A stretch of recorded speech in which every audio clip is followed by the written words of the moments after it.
Dr. Narushige Michishita. Good afternoon and good morning to our friends from South Asia. Welcome to our webinar on Japan and East Asian security. Nepal Institute for International Cooperation and Engagement is an independent, apolitical, and non-partisan think tank which believes in freedom, democracy, and a world free from conflict. We envision a world where sources of insecurity are identified and understood, conflict are prevented or resolved, and peace is advocated. Dr. Michishita, there is lots of interest about Japan in South Asia these days since the Quad came into picture. Japan is also one of the major development partners of Nepal, and both the countries enjoy excellent relations.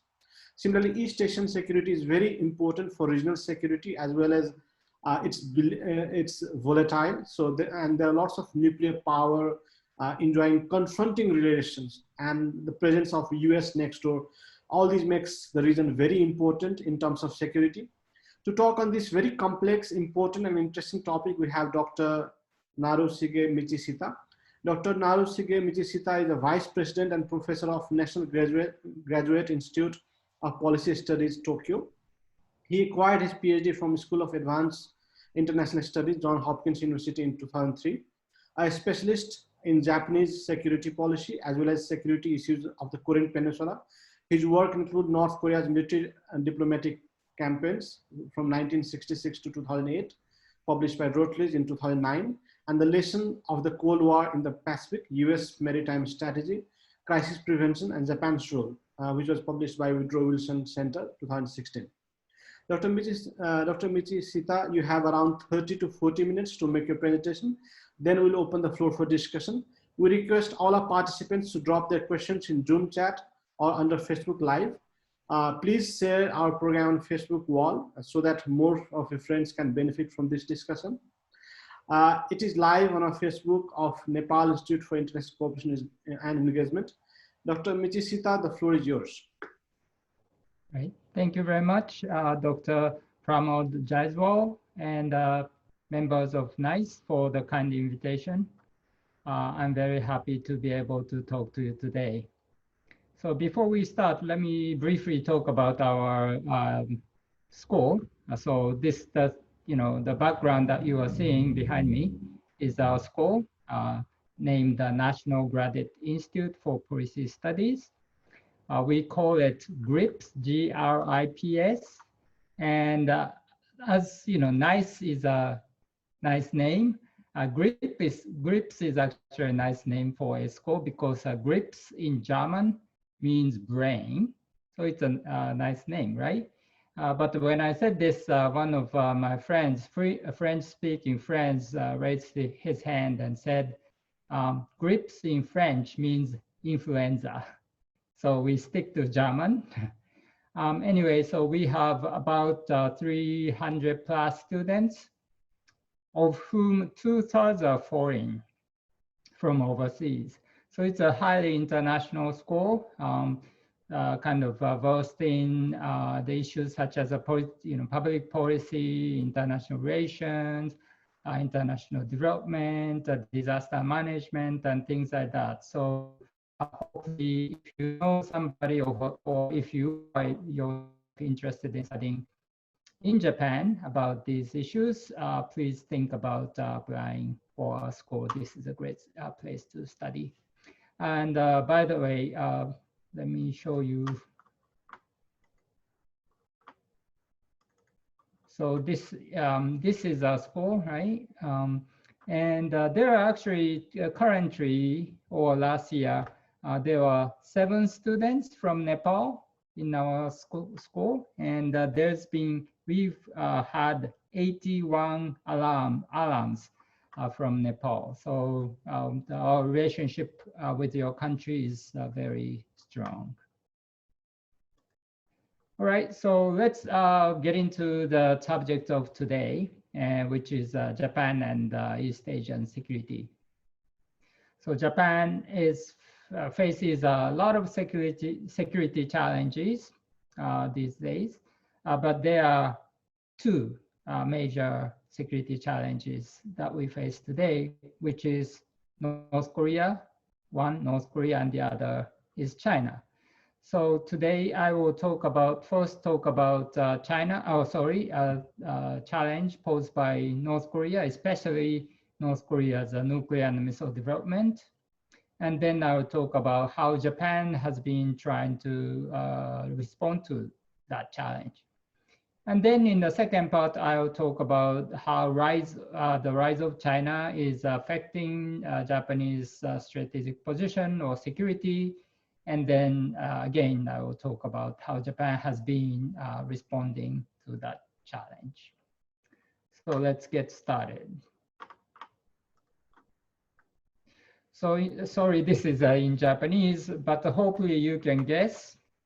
North Korea has been developing nuclear weapons and missiles. And let me first talk about North Korea's nuclear capabilities. According to the think tank in the US named Arms Control Association, as of June 2019, North Korea possessed 20 to 30 nuclear weapons. And North Korea possessed nuclear fissile material enough for another 30 to 60 nuclear weapons. So that's not really good. And North Korea is also, keeps producing nuclear fissile material. And if you take a look at this table, it says, you should guess here. It says 2006, 2009, 2013, 2016, and again 2016 and 2017. So these are the, North Korea's nuclear test events. And if you take a look at these figures here, so it's for example, the North Korea's first nuclear test was conducted in 10 means October, so October 2006. And the explosion yield, it's kind of the size of explosion, was 0.5 to 1 kiloton. KT represent kiloton. And so North Korea has conducted 6 nuclear tests so far. And in the latest test in 2017, the explosion yield was 160 kilotons. So that was pretty powerful nuclear weapon. In terms of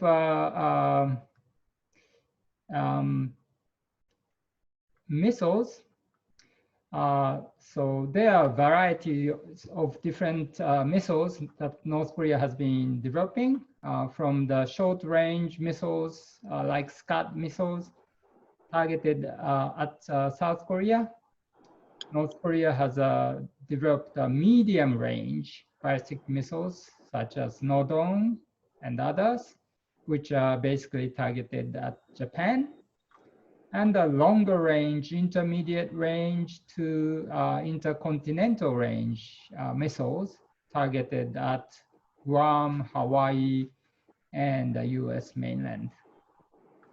Of these different types of missiles, what Japan is most concerned about is this missile named Nodong, with a range of 1,300 kilometers, which can reach most of the Japanese territories, including Tokyo. So I live in Tokyo, so I'm inside the range of these missiles.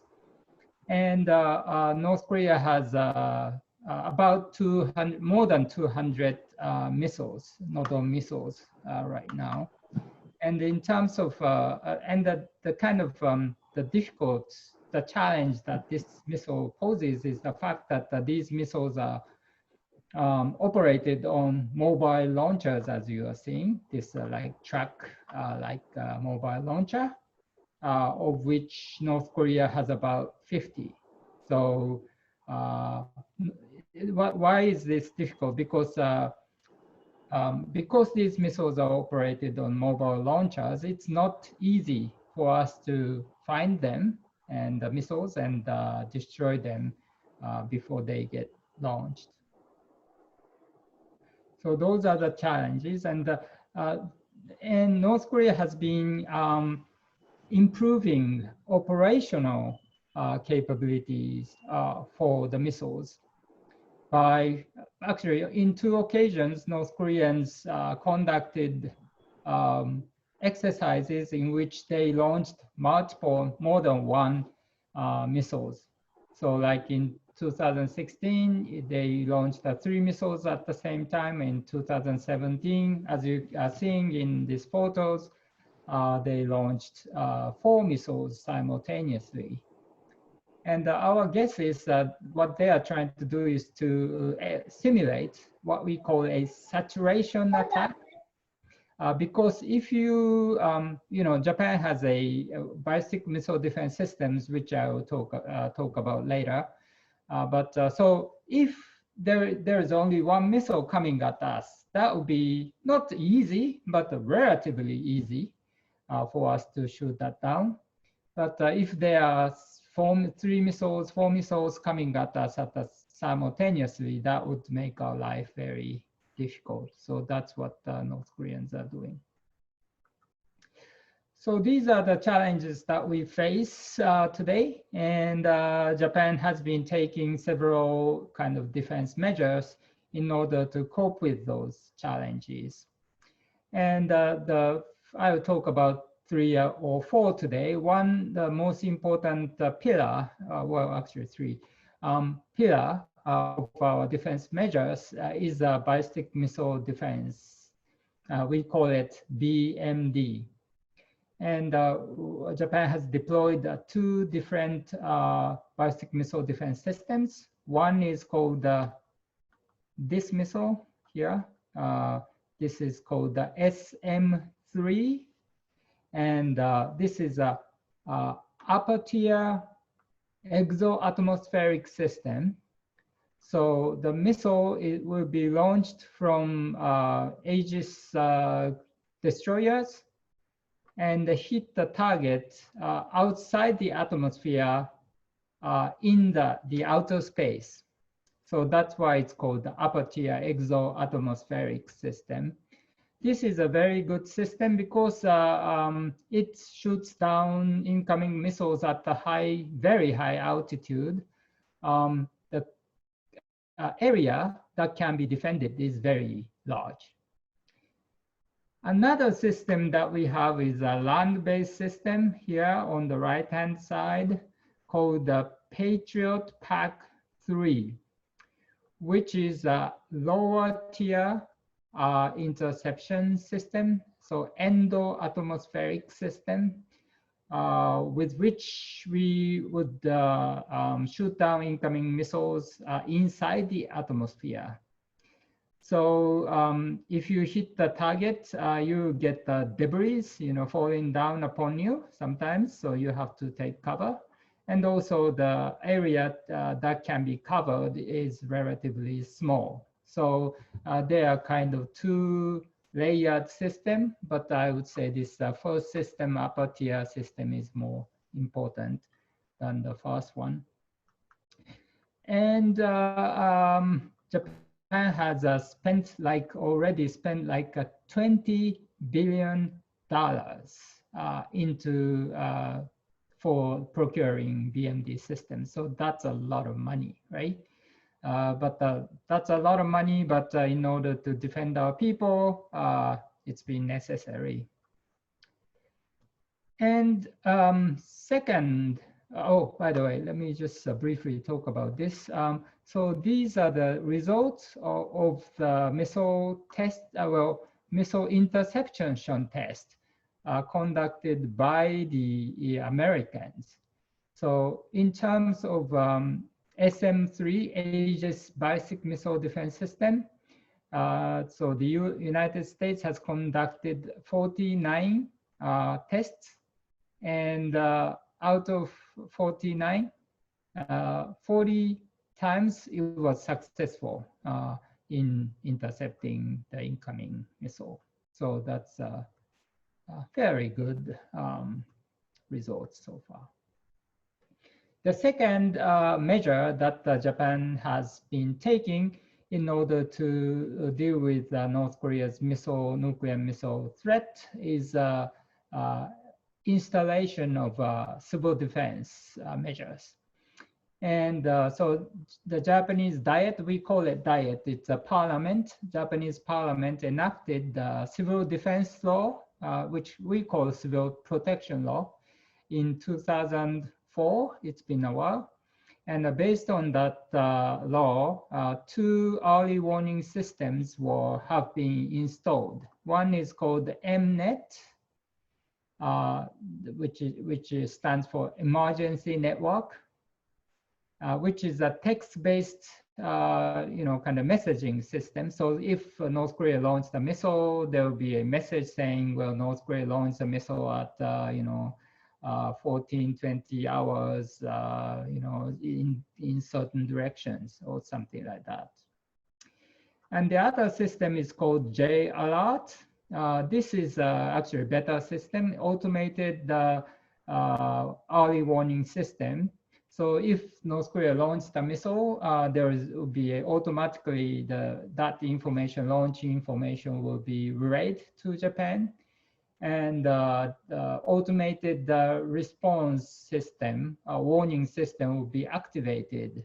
So there will be a siren, like woo, woo, so that you will be hearing that.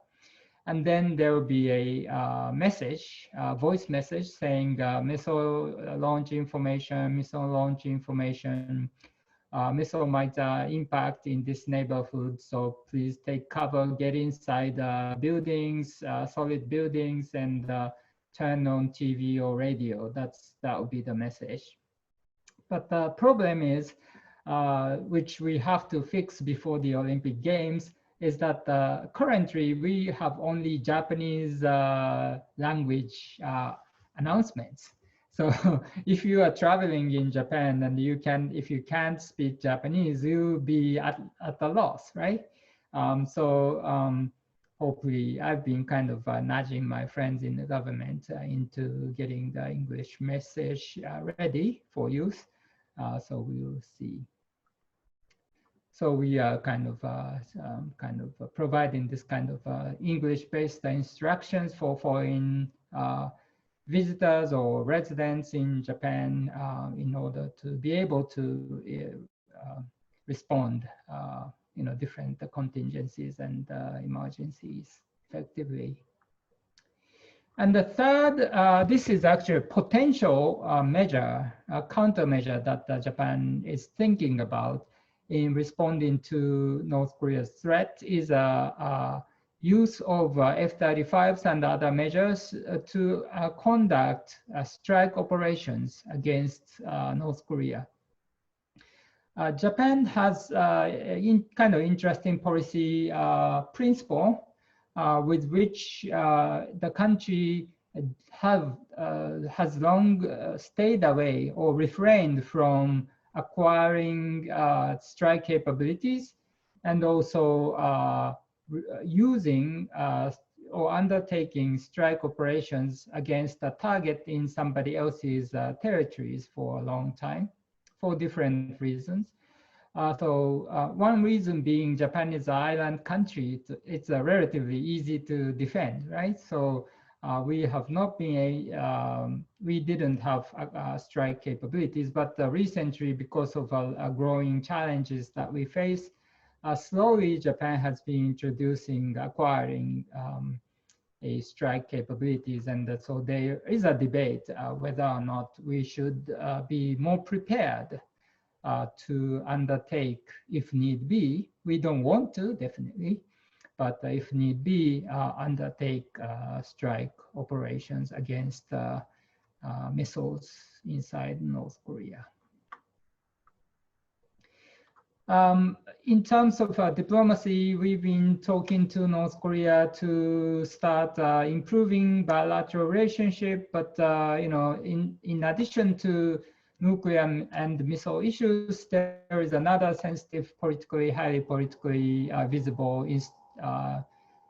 problem called the abduction issue. So North Korea has at least abducted 17 Japanese citizens. They are like, so down here in these people at the bottom. We are sure that North Korea has abducted them. And there are other like 80, more or less 80 plus people whom North Korea might have abducted. We are not perfectly sure, but it is possible that North Korea have abducted them. So every time we talk to North Koreans, that we talk about this issue and kind of keep telling them to return these people back to Japan. But certainly North Korea's, you know, to North Korea, this is a bad thing that they did. So, and in a way, it's kind of interesting situation now because when North Korea abducted these people, it was Kim Jong-il who, you know, made that decision. Now North Korea is headed by Mr. Kim Jong-un, and he's Jong-un is Jong-il's son. So current North Korean leader didn't do this, right? So he inherited, unfortunately, this problem from his father. So hopefully he'll be able to get over this because he, you know, good news is he's not the one who made this mistake. So that's about it for North Korea. So let me now turn to the second challenge that Japan faces, which is China. So in order to understand the significance of the China's rise, let's take a look at these figures. These are the countries, 15 countries with the highest military expenditure in 2019. So I took this table from CIPRI report, Stockholm International Peace Research Institute. So if you are interested, there is a report on the website, available on the website, so you can Google it and get it. So if you take a look at the spending, defense spending in 2019, the US, this is a good news for Japan as a US ally. United States remains the largest spender on defense with defense spending of $732 billion, and followed by China with its defense spending of $261 billion. Japan is currently in the 9th place with its defense spending of $47.6 billion. So if you take a look at these figures only, then you might feel complacent because the US is still spending more than twice as much as China on defense. But then if you take a look at these figures here, you might change your mind because these figures, you know, which is a change in percentage between 2010 and 2019. So these figures represent the growth rate of the defense expenditure in the past 10 years. So if you take a look at the US defense expenditure has actually declined by 15%, while Chinese defense expenditure has increased by 85%, and the Japanese one has increased by 2%. So if you do a math, we can easily understand that even if another thing is, well, the US might be spending twice as much as China, but the US is actually, US forces are globally deployed, right? It's deployed in Europe, it's deployed in Asia, it's deployed in different places. While Chinese, foreign presence or military presence is localized. It's a regional power, not the global power. So if you just take a look at the local military balance in the Indo-Pacific region, this balance would look much favorable, much more favorable to China. So if you do the math in terms of growth rate, you can find out that it might be difficult for the US and Japan, even if these two countries work very closely together, to keep competing with China. So with this significant shift in military balance, China has been kind of increasing its military activities at sea and in the air. So I took this map from Japanese defense white paper, which is also available in English on the website. So if you are interested, that's an interesting, defense white paper, Japanese defense white paper not only talks about, not only Japanese defense policy, but about North Korea, China, US, and India, and other countries. So it's kind of interesting. So please take a look if you are interested.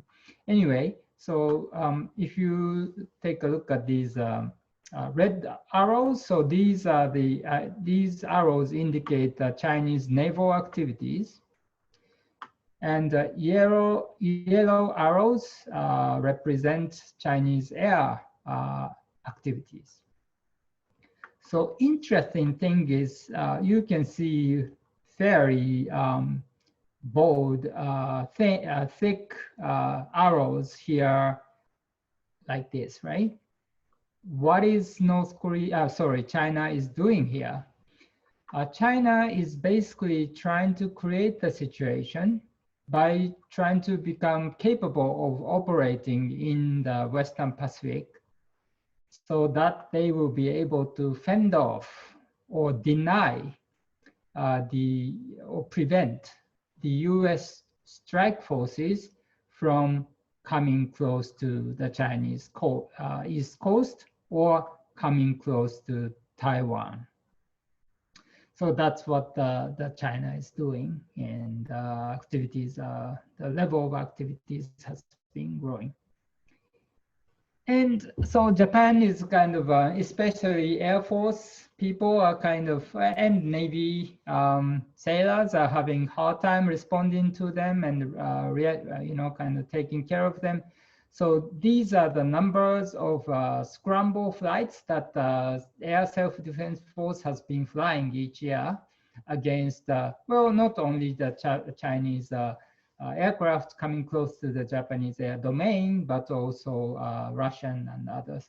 But if you take a look at this number, it's been increasing, and more than half of these scramble flights have been made toward Chinese military aircraft. So Japanese Air Force has been kind of getting more stretched out.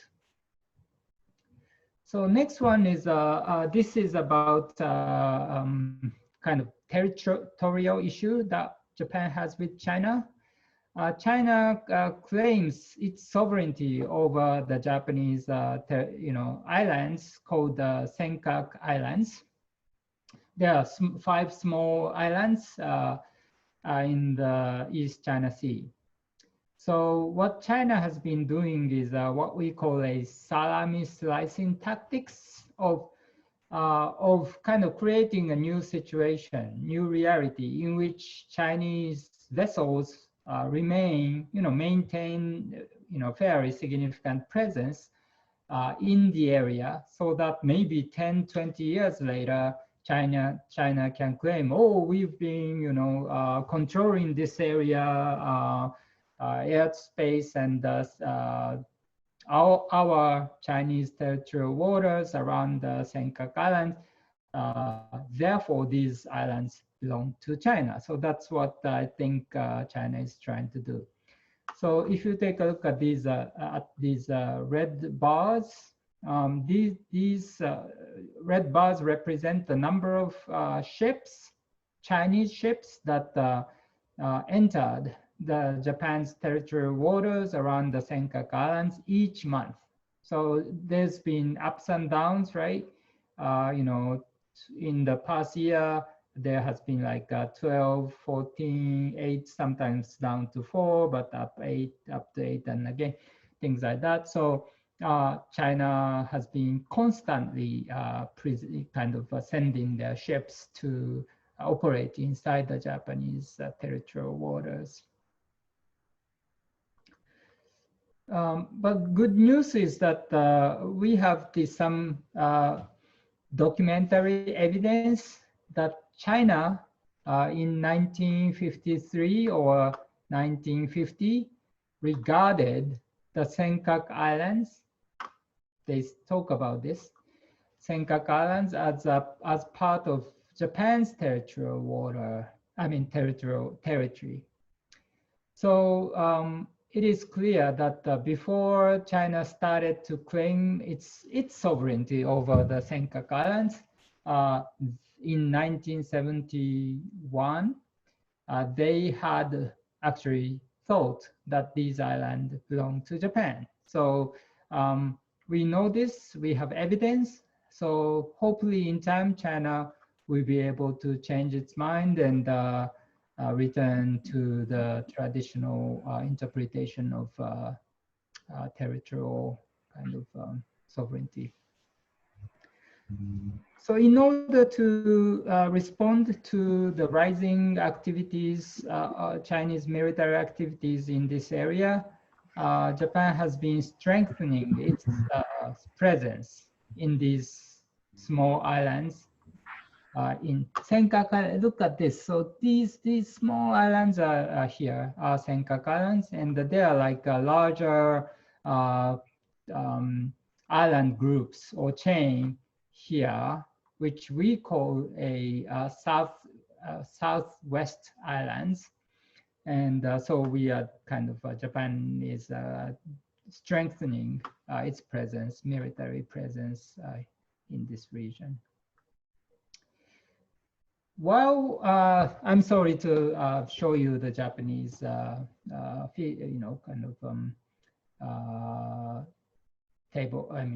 figure in Japanese.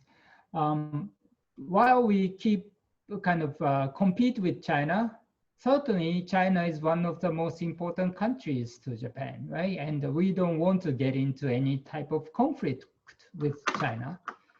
And so what China and Japan have been doing is to set up a crisis prevention mechanism. So now there is a protocol for used by Chinese Air Force, Chinese Navy, as well as Japanese Air Force and Japanese Navy to communicate with each other when they encounter at sea or at the, in the air, so that they can prevent or kind of avoid getting into some kind of inadvertent conflict situation. So that was what we have already done. And the two countries, China and Japan, has been working to set up a hotline between its ministries of defense so that they can communicate more smoothly. And so this is what Japan has been doing to China. And upon that, Japan has been doing to enhance its own defense capabilities. For example, Japan has set up, Japanese government has set up a National Security Council, NSC, which is makes it possible for the Japanese government to make defense policies or security strategy in a more coherent manner. when after Prime Minister Abe came into office. And then it made it possible, the Japanese government reinterpret the constitution and made it possible for Japan to start exercising the right of collective self-defense, which means that the Japanese self-defense forces can work much more closely with countries, other armed forces of the countries in the Indo-Pacific region. So that's one, actually Japan, there are three important pillars to Japanese security strategy. So that's the first pillar is about strengthening Japan's own defense capability. And the second pillar is about strengthening US-Japan defense cooperation. So we are allies, and the US still, under Mr. Trump, US commitment to the security in the region has been kind of become little less stable. But still, the US is, maintains a massive strategic presence in this region. So we work together with the Americans. And the third pillar of Japanese security policy is to start working more closely with the countries in the Indo-Pacific region, certainly including Nepal. And why are we doing it? Let me show you. So this is, there is a kind of hint to what we are doing and why we are doing that on this table. So Japan has been trying to enhance its strategic partnership with countries such as India, South Korea, Australia, and Southeast Asian countries. Why are we doing it? Because if you take a look at this, where is India now in this table? India has become the third largest spender on defense, with its defense spending of $71.1 billion last year. And its defense expenditure has increased by 37% in the past decade. That's huge. South Korea is catching up with Japan. South Korea is the 10th largest spender on defense right now, with its spending of $43.9 billion, and its defense expenditure has increased by 36%. Certainly, much of this, these South Korea's defense capabilities are targeted or directed toward North Korea, not China. But still, this you can see how significant South Korea has become in terms of strategic weight that the country has. Australia, with its population of 25 million, I think it's more or less the same size in terms of population as Nepal, is the 30th largest spender on defense, with its spending of $25.9 billion, and its defense expenditure has increased by 23% in the past 10 years. So what these figures tell you or tell us is that, well, even if the US and Japan work very closely together, these two countries might not be able to keep competing with China. But if the US, India, Japan, South Korea, Australia, and hopefully other Southeast Asian countries work together, we will probably be able to maintain the balance of power in this region. So that's the calculation, strategic calculation that we have. And that's why Japan has been trying hard to enhance strategic partnership with these countries. At the same time, while Japan is trying to borrow a strategic kind of weight from these countries, Japan has been trying to help enhance Southeast Asian countries' defense capabilities. Some of the countries are facing, a lot of pressure from China, especially in the South China Sea. There are territorial disputes and this fishing dispute over fishing areas and all that. So Japan has been providing what it calls a capacity building assistance to the countries in the region, especially the Philippines and Vietnam and others. So Japan has provided the 10 patrol boats to the Philippine Coast Guard. And in fact, GRIPS is doing its, playing its part in this capacity building effort. So 5 years ago, GRIPS created a new program called the Maritime Safety and Security Policy Program, which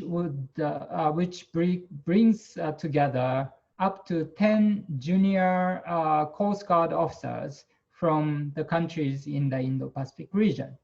So this, graduate last year, and this is the Japanese, Malaysian, Sri Lankan, Malaysian, the Filipino, Japanese, and Malaysian. And this is a mascot of character of Japan Coast Guard, Umimaru. So this is that effort that Japan has been making. And in fact, recently, Japan provided 2 patrol boats to Sri Lanka, to Sri Lankan Coast Guard. And interestingly, and we are very happy to hear this news, but if you remember, his name is Daniel and his face. Daniel has become one of the captain of one of these ships that Japan provided to Sri Lanka. So we are very happy about this. Prime Minister Abe 2 years ago talked about our program at the United Nations General Assembly meeting. So we are very happy. And finally, the Japanese Maritime Self-Defense Force has been undertaking interesting activities, which it calls strategic port visits. So I'm sorry, again, these are in Japanese language.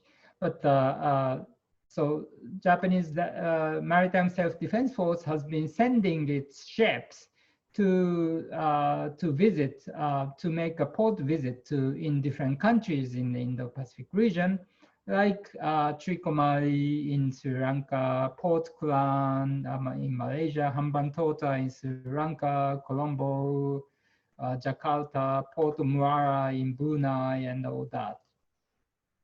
And why are we doing this? Part of the reason is that the Maritime Self-Defense Force has been sending ships to make visits to the ports where the rise of Chinese influence is visible, right? So by sending those ships and making port visits, I would say Japan is sending a strategic message. One, these ports are open to everybody. Anybody can have an access to these ports, and these ports are free and open. And also showing a commitment to the security of the countries in this region. And most recently, last year, there was an interesting naval exercise that our ships conducted in the South China Sea. So this big ship helicopter carriers and carrier and the Japanese destroyer went to the South China Sea and conducted the anti-submarine warfare exercises there. And if you know, China has constructed the naval base for its nuclear-powered ballistic missile submarines in Hainan Islands, island facing the South China Sea. So conducting anti-submarine warfare exercises there is a message, right? So Japan has been doing this, all this in order to maintain the balance of power in this region, and in the hope that this would discourage China from using force to enhance its influence and encourage China to choose a more cooperative path in its attempt to become a respected great power in this region. Thank you very much. Thank you, Professor Michishita. It was a wonderful discussion. We learned lots of new things because we had to get to hear the Japanese perspective and the development that is taking place in that part of the world.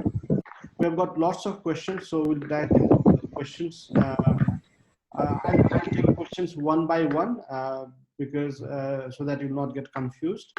Let me start with the first question. How Japan is going to tackle its security issues with regard to North Korea missiles and problem in the Spratly Islands where many countries have stakes? I think you have briefly touched upon it during your presentation.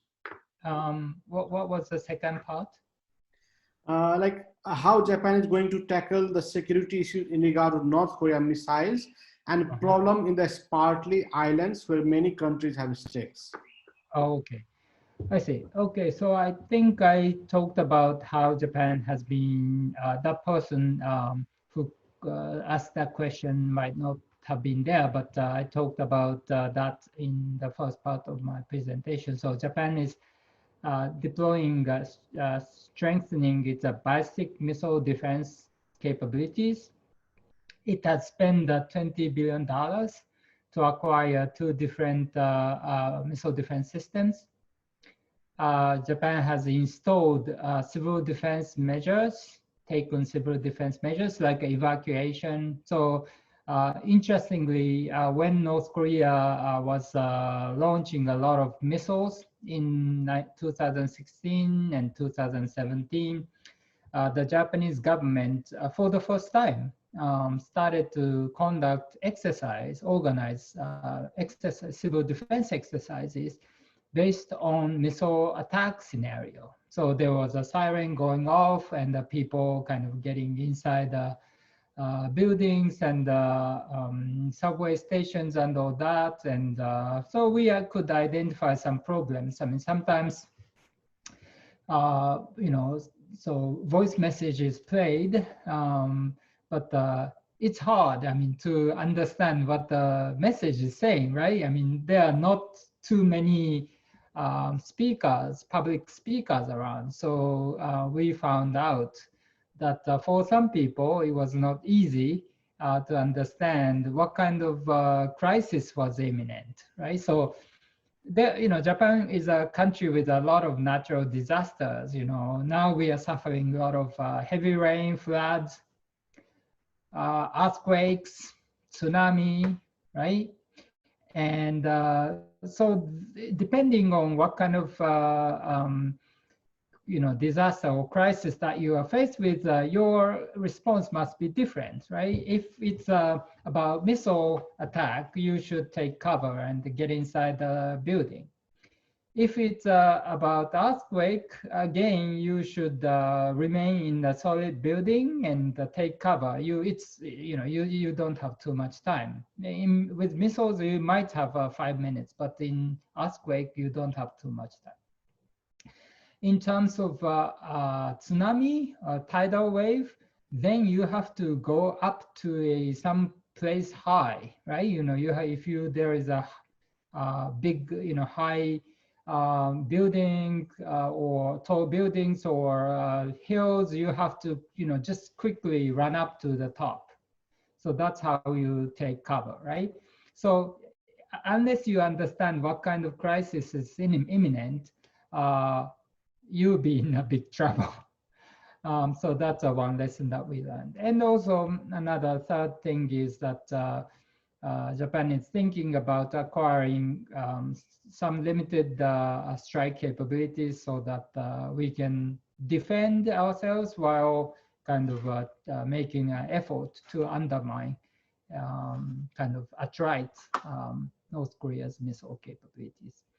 In terms of Spratly Islands disputes, well, yes, we operate in the South China Sea, and we conduct exercises there. We make port visits there, but there are so many problems that we face today. It would be probably not possible for Japan to get directly involved in the territorial disputes in the South China Sea. So I would say while we focus on the East China Sea in the Senkaku Islands and the island chain that I talked about, Southwestern Islands, the United States and other countries, Australia, are more focused on South China Sea situation. So I think there is a division of labor between Japan and the US there. Let's move to the next question. Is it possible for Japan to join hands with China to secure regional security or regional stability? Yes, that's what we want to do. And that's why we are taking measures to maintain the balance of power in this region. Some people think that Japan is trying to contain China. No, that's not the objective. Japan's objective is to encourage China to become a more cooperatively oriented country, because we know they are kind of hardliners and softliners in any country. They are crazy people, unfortunately, in China as in other countries, right? So by making it difficult for those hardliners to use force in this region and kind of enhance China's strategic position and get away with it, we need to maintain the balance of power, right? So even if there are crazy people in Chinese leadership saying, well, let's use force, let's take this island, that island, there must be some more moderate people saying, no, no, no, you might want to do it, but there are Americans, Japanese, Australians, Filipinos, Vietnamese, all the countries in this region committed to the stability and peace and stability in this region. We shouldn't be doing it. And if you use force, that would, we not only fail, but our China's position in this region would be undermined. So that's what we want to say, the environment that we want to create. So if that the Chinese leaders face that kind of reality, then the more moderate, cooperatively oriented leaders in the Chinese, leadership will be able to say, look, let's face it. These countries have enough defense capabilities that we cannot use force and get away with it. So why don't we just, start cooperating more closely with these countries in the region and find a win-win option or win-win way out of the situation. So that's what we want to do. So you are right that we want to cooperate with. Next question is, how do you look at Japan-India naval exercise connotation in South China Sea? Right. Certainly, we have China in mind when we cooperate with India, but that's not the only reason, because Indian notion is our world is globalized, as we could understand with the spread of COVID-19, unfortunately. So connectivity of different parts of the world is big. And India has become not only a strategic partner for Japan, but a big business and economic partner to Japan. And so the Japanese leaders regard India as a kind of a place where we should become more involved. And if we work more closely with India, that would we will be able to create a more peaceful environment in the region, and also we will be able to prosper together. So I would say enhancing connectivity, including Nepal. I mean, countries where Japan has been talking about, formulated the new strategic vision called the Vision for Free and Open Indo-Pacific, FOIP. We call it FOIP, F-O-I-P.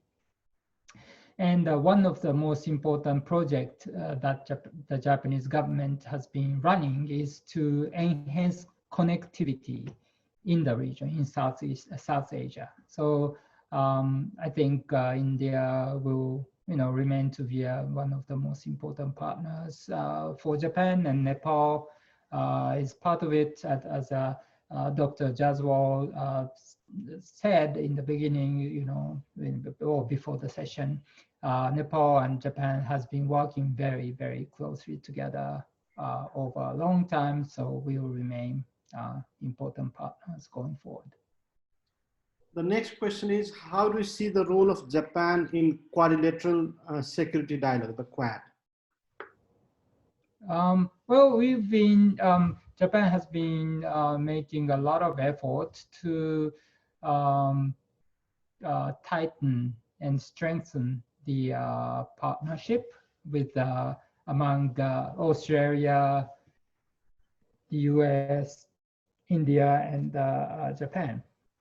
And the interesting thing is, because of the sort of a lack of or instability in the political leadership in the US, it was almost, Japan was, happily forced to take leadership, right?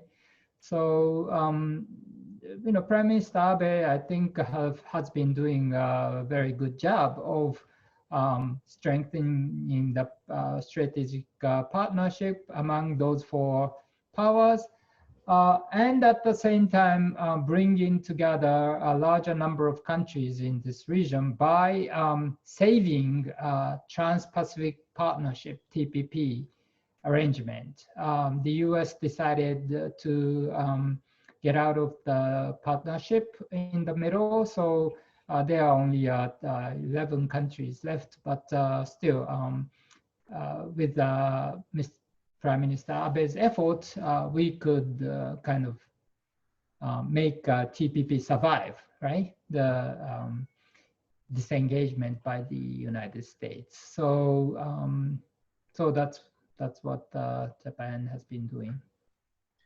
Our next question is, what is Japan's stand on Indo-Pacific strategy? How is it different from the US, India, and Australia? Oh, that's a good question. That's an interesting question. So, the term free and open Indo-Pacific was invented by Japan, and first promulgated by Prime Minister in Africa in the mid-2010s. And then the United States, Australia, ASEAN countries have adopted the concept and came up with their own versions of free and open Indo-Pacific. And so let me just, for example, talk about the difference between the US version and the Japanese version. I think the US, because US is very powerful militarily, right? And it's kind of competing with China in this region. US FOIP is much more focused on security aspect of the strategy. And the Japanese FOIP is much more focused on developmental aspect of the strategy. So when we talk about South Asia, we talk about connectivity, how to enhance connectivity among the countries in South Asia, or inter-regional connectivity between South Asia and Southeast Asia and Africa, and connectivity inside India and things like that. So I think that's a difference. Japan is certainly interested in maintaining, interested in security part of the FOIP, but which I talked about today. But this second aspect, developmental effort, economic cooperation, is much more important in the Japanese version. The next question is also very interesting. Do you think Japan's defense spending is small in the face of growing security threat from North Korea and China? Don't you think it's very small that Japan is spending security because the threats are bigger? Yes, it's let me go back to this. So that's an interesting question, and as you can see, as a share of GDP, Japan's in 2019, Japanese defense budget was less than 1% of Japan's GDP, gross domestic product. That is small compared to South Korea's 2.7, India's 2.4, China's 1.9, and America's 3.4. And among the major NATO countries, Germany is like, the figure for Germany is lowest with 1.3%. I mean, you know how Mr. Trump is attacking Germany for not paying enough for defense, right? Spending enough for defense. Still, Germany is spending much more than Japan. So that's, you can see Japan is underspending. But at the same time, the size of the Japanese economy, Japan is, China has overtaken Japan as a second largest economy in the world several years ago.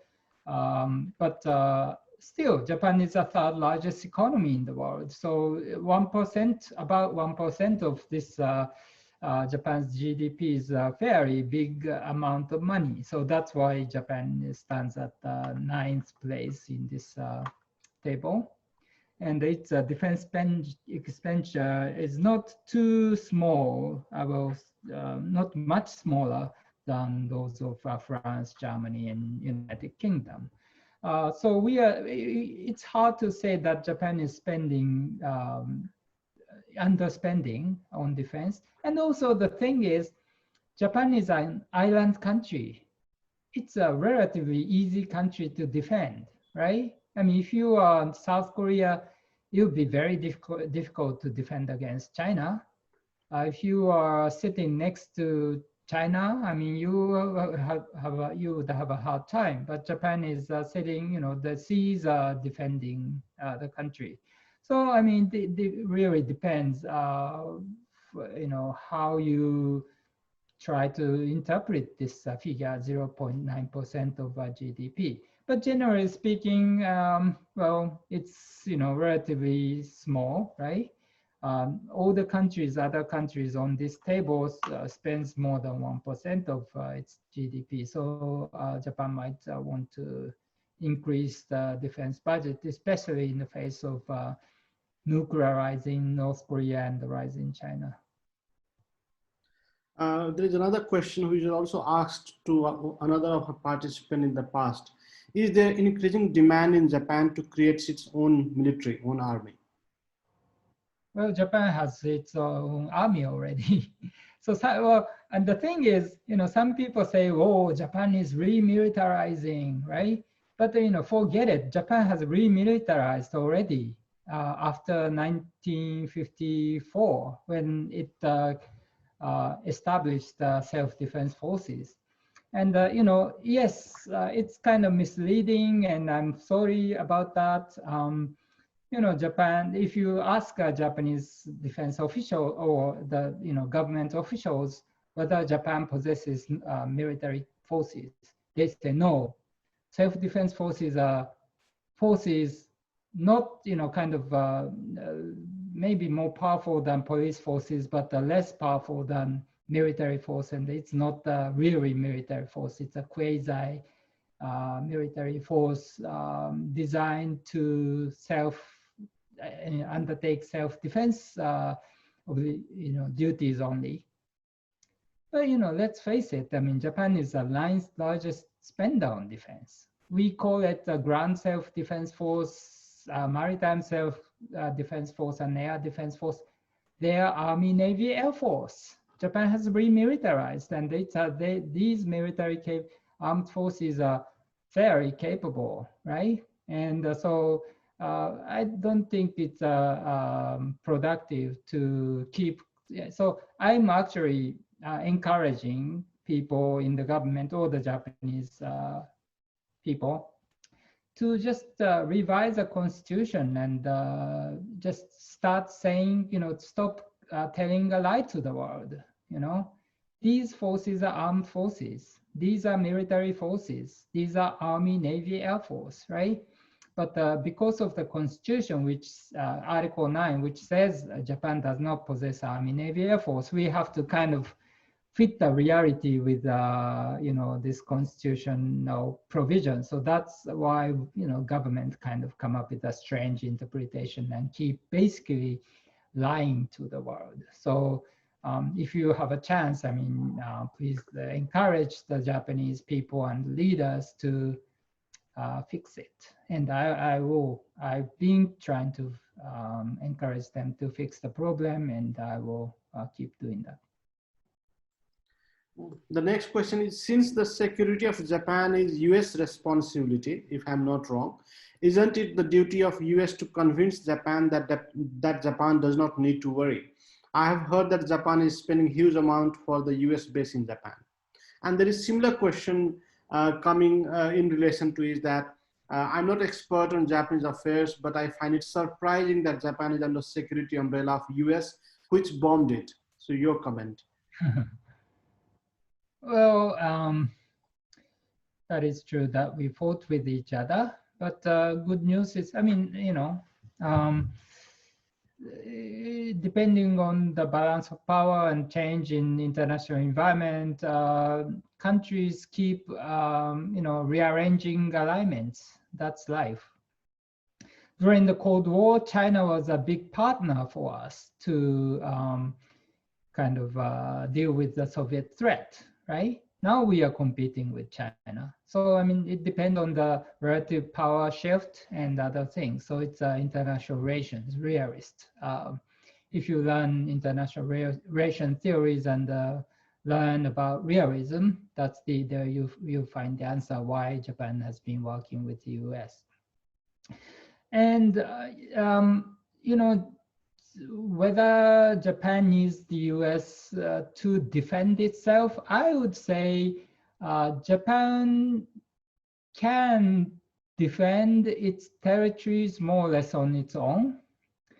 But the problem is not necessarily, as I said, I mean, Japan is an island country, so it's relatively easy to defend. But it's not, US-Japan alliance is actually not just about defending Japanese territories.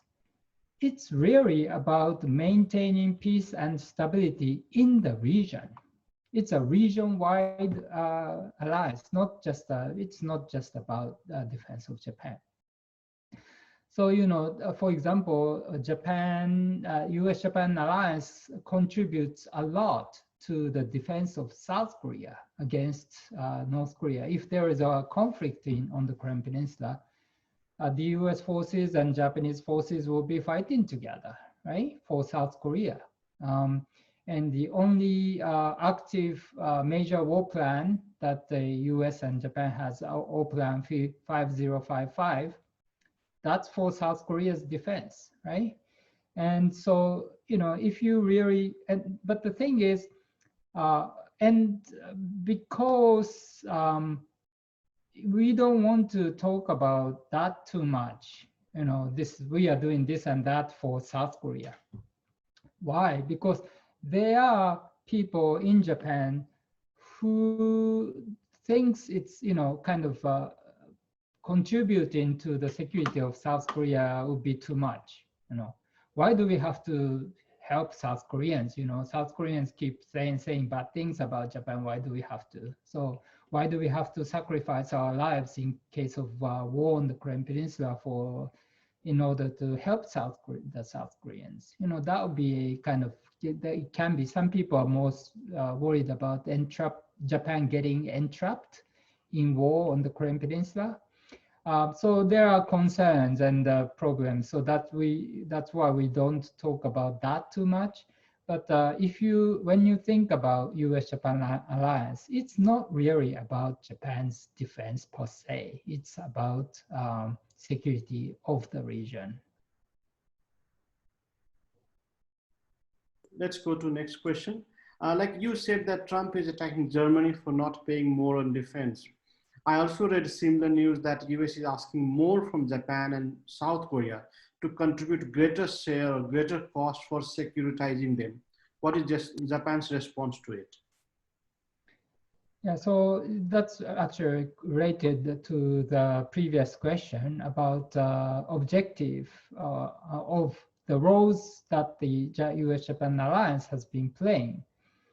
To me, I would say if Mr. Trump tell me, oh, Japan is underpaying and Japan is free riding, I would say no. I mean, Japan is, you know, maintaining or kind of providing a secure bases for the U.S. forces.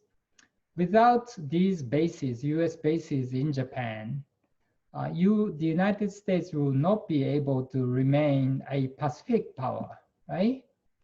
So this is actually a critical asset that Japan is providing to the United States. And so this is about, to some extent, this is about Japan's defense, true, but it's more about regional security from which not only the United States, but a large number of countries in the region are benefiting, right? So Japan is not really free riding. It's contributing a lot. But the reason why Japan does not say so too much is that you know, fear of entrapment, right? If we say, well, we are so committed to the security of South Korea, security of Southeast Asia, South China Sea, and all that, I mean, we have to get involved all the different you know, challenges or conflicts and situations. That would be too much, right? So if you are leaders of the Japanese, you know, of Japan, you have to strike a good balance between making enough commitment so that deterrence will remain credible, but at the same time, and you know, avoiding getting overcommitted, so that Japan have to get involved in all the different types of conflict and skirmishes and events. So that's what I think sort of a dilemma that Japan faces. Let's move to next question. We are also running out of time, so we just have around 10 minutes. Maybe we'll take 2-3 more questions. Japan is an economic power and technologically most advanced country. Is there demand, even by a small group, to possess nuclear weapon because it could be a strong deterrent? Won't it be more useful than paying such a huge amount to the United States? Well, you know, acquiring nuclear weapons can be not very expensive, but maintaining, operating, protecting nuclear system is not that easy. You might think that if you have possessed nuclear weapons, that would simply generate additional firepower. That's not true. If you acquired nuclear capabilities, you have to start defending them, right? because your potential adversaries will try to attack them first, right? So if you are to deploy them on the submarines, for example, you have to acquire very capable, very expensive submarines. You have to maintain them, repair them. You have to, and it must, maybe it has to be a nuclear powered. That means that will take a lot of maintenance costs. You need to create a whole system. You can't just buy 1-2 submarines and nuclear weapons and acquire credible, stable, defensible nuclear systems. So it's going to be huge investment that we will have to be making. And if you talk to a French security specialist, they would complain to you how their independent, French independent nuclear forces have become a burden on French defense policy. They are spending like 10% of their defense expenditure on them, while they are lacking enough conventional capabilities. So Japan, I think from as a security specialist, we would have to try our best to prevent the situation from emerging where we, for some reason, will be forced to acquire nuclear weapons. And by the way, most of the cases, nuclear weapons are unusable. Why do you bother? Let's move to the next question. What is Japan's view on China's Belt and Road Initiative, and what are its plans to counter it? Right. So Japan was at first, the Japanese government was quite skeptical about Chinese intentions involved in the BRI. So Japan decided not to participate in those projects and stayed away from it. But over time, after some years, we've have kind of more or less come to realize that China cannot do whatever it wants to do with impunity. I mean, China doesn't have a know-how, experience in international developmental activities, right? As the US and other European countries and Japan have. So Chinese, for example, I mean, AIIB, Asian Infrastructure Investment Bank, well, AIIB works very closely with the Asia Development Bank, which is basically led by the US and Japan. Why? Because AIIB does not have enough number of people with experience and knowledge. So they have to learn from ADB. And China might have a lot of money, but I mean, you cannot throw money at the different projects. You need to really have ability to understand the local realities, needs, the kind of ways in which you can help people living in those target areas in a much better environment, right? So it's not easy, right? So China cannot do the job on its own. So the Japan realized that maybe by getting more involved, China has money, we have knowledge. If we combine these two, we can actually use this China money much more productive and mutually beneficial manner. And also by doing so, China might try to use this money and project to increase its political influence in the region, right? But if Japan and other countries, be it the US or European countries or Australia, work together, we kind of, we will be able to keep our eyes on what China is doing, right? So I think that was a calculation. So now we are much more willing to participate in China's BRI project on a case-by-case basis. And that's why when Prime Minister Abe visited China 2 years ago, Abe and President Xi talked about third country cooperation. We agreed that China and Japan agreed that we go ahead with cooperating in third countries. So that's what we are doing today. Let's go to the last question for today. How do we see Japan in next 30 years in terms of security, military power, and its relation with the United States and China? Well, hopefully, Japan has a, well, I mean, we might be under spending on defense, true, and we might have to spend more on defense, but there is a limit to what we can do because of aging. Japan's population is actually diminishing because of aging and low fertility rate. So the country's ability to spend will continue to decline, unfortunately. And already we've been kind of spending too much on different things. So the cumulative government debt that the Japanese government has is actually currently larger than 200% of Japan's gross domestic products. That's amazing. Actually, this debt size of the government debt is larger than that of Greece, Ireland, Italy, and other countries. We always talk about those countries when it comes to non-performing loans and things, right? Debt. But Japan is actually in a pretty bad situation. And so there is a limit to what Japan can spend.